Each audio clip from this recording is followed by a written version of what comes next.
নমস্কার শ্রোতা বন্ধুরা, আজকের একটি গুরুত্বপূর্ণ ভিডিও, যে ভিডিওটি মিথুনে শুক্রের প্রভাবে কাদের মুখে হাসি ফুটবে এবং কোন কোন রাশির মুখে হাসি ফুটবে না, মানে দুঃখের দিন শুরু হবে, সেটা নিয়েই কিন্তু আজকের আমার এই ভিডিওটি।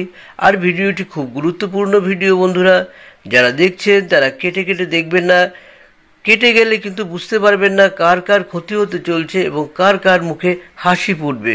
সেই নিয়েই কিন্তু আজকের এই গুরুত্বপূর্ণ ভিডিওটি, আপনারা কেউ মিস করবেন না, কেটে কেটে দেখবেন না, দেখুন। আর যারা দেখছেন তাদের একটা অনুরোধ করব, প্লিজ একটু সাবস্ক্রাইব করে পাশে থাকা বেল আইকনটি বাজিয়ে দেবেন, সেই সঙ্গে লাইক শেয়ার করে দেবেন। খুব সামান্য টাইম, এতে আমাদের অনেক উপকারে আসবে। আসুন আমরা বিস্তারিত আলোচনা শুরু করি। মিথুনে শুক্র পুজোর আগেই কপালে পাহাড় প্রমাণ টাকা, মুখে হাসি ফুটবে কাদের এবং কাদের কষ্ট হতে পারে, তাই নিয়ে আজকের ভিডিওটি।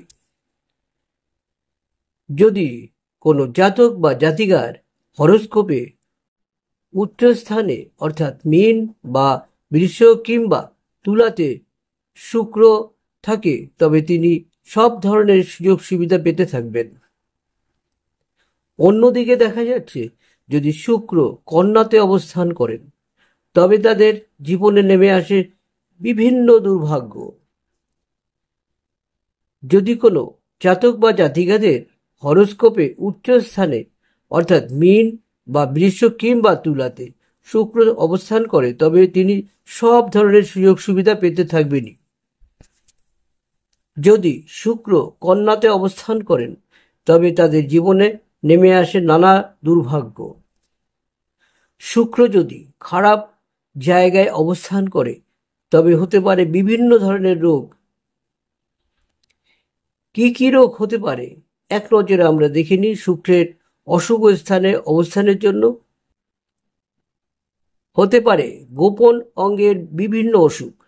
এছাড়াও এই গ্রহের বিরূপতার ফলে হতে পারে টিবি, চোখের অসুখ, হিস্টেরিয়া, মূত্রের সমস্যা, হার্নিয়া, কিডনির সমস্যা সহ একাধিক রোগ। এছাড়াও এই মহিলাদের হরমোনের ঘাটতিও সমস্যা দেখা দিতে পারে। শুক্রের কুপ্রভাবে বিয়েতে সমস্যা দেখা দিতে পারে। এছাড়াও বিবাহিত জীবনের সমস্যা তৈরি করতে পারে। শুক্রের কুপ্রভাবে আর্থিক ক্ষতিও হতে পারে। শুক্র যাদের নিচস্থ, তাদের ভালো জামা কাপড় ও প্রসাধনী সুগন্ধের প্রতি আকর্ষণ হারিয়ে যায়। এছাড়াও আর্থিকভাবে তারা কঠিন পরিস্থিতির সম্মুখীন হন। এই পরিস্থিতিতে দেখা যায় এইসব জাতক জাতিকাদের জীবনে নেমে আসে নানা রকম সমস্যা, দুর্ভাগ্য। এই সমস্যা সহজে দূর হতে চায় না। শুক্রের এই কুপ্রভাব কাটাতে প্রতি শুক্রবার দই, চিনি, সাদা বস্ত্র, নারকেল, সাবু, মাখনা, ভাত ইত্যাদি শুক্রবারে দান করা একান্ত উচিত।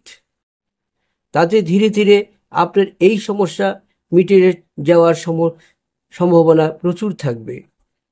এছাড়াও বন্ধুরা, একটু উজ্জ্বল ধরনের জামা কাপড় বেশি করে পরবেন, যেমন সাদাটা খুবই পরবেন। মানে চকচকে রঙের জামা কাপড়গুলো একটু বেশি পরবেন, তাতে আপনার শুক্র অনেকটা শুভ জায়গা তৈরি করবে।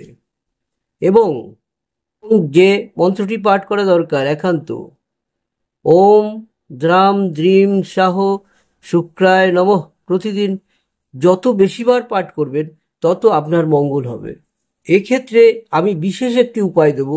প্রতিদিন যেমন পরিষ্কার পরিচ্ছন্ন জামা কাপড় পরবেন এবং কোনো রকম শরীরের উপর আঘাত আসে, শরীর ক্ষতি হয়, তেমন কিছু করবেন না। সেই সঙ্গে একটু অবশ্যই ঘর থেকে যখন বেরোবেন, একটু আপনি ভালো পারফিউম বা সেন্ট যেটাকে বলা হয় সেটা মেখে নেবেন।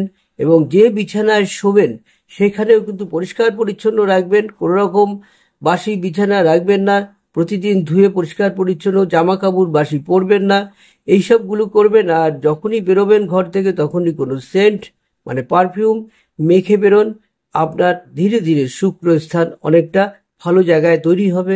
এবং বন্ধুরা, একটা অনুরোধ করব, যারা আমার এই ভিডিওটি দেখছেন তারা অবশ্যই একটু সাবস্ক্রাইব করে পাশে থাকা বেল আইকনটি বাজিয়ে দেবেন আর লাইক শেয়ার করে রাখবেন। বন্ধুরা, আপনাদের সাবস্ক্রাইব করতে লাগবে 10 সেকেন্ড আর লাইক শেয়ার করতে লাগবেও 4-5 সেকেন্ড। এটুকু করলে আমরা কিন্তু অনেক উপকৃত হব। তাই বন্ধুরা, এখানে আজকে শেষ করব ভিডিওটি। সবাই গুরুত্বপূর্ণ ভিডিও সবাই দেখবেন, যারা রয়েছেন কন্যা রাশির ব্যক্তিরা এবং বৃষ রাশি, মীন রাশি ও তুলা রাশি, এরা তো অবশ্যই দেখবেন আপনাদের কতটা ভালো হয়, আর অন্যান্য রাশিদের কেমন খারাপ হয় সেটা দেখে অবশ্যই আপনারা প্রতিকার করবেন আমাদের যেগুলো বলা হলো।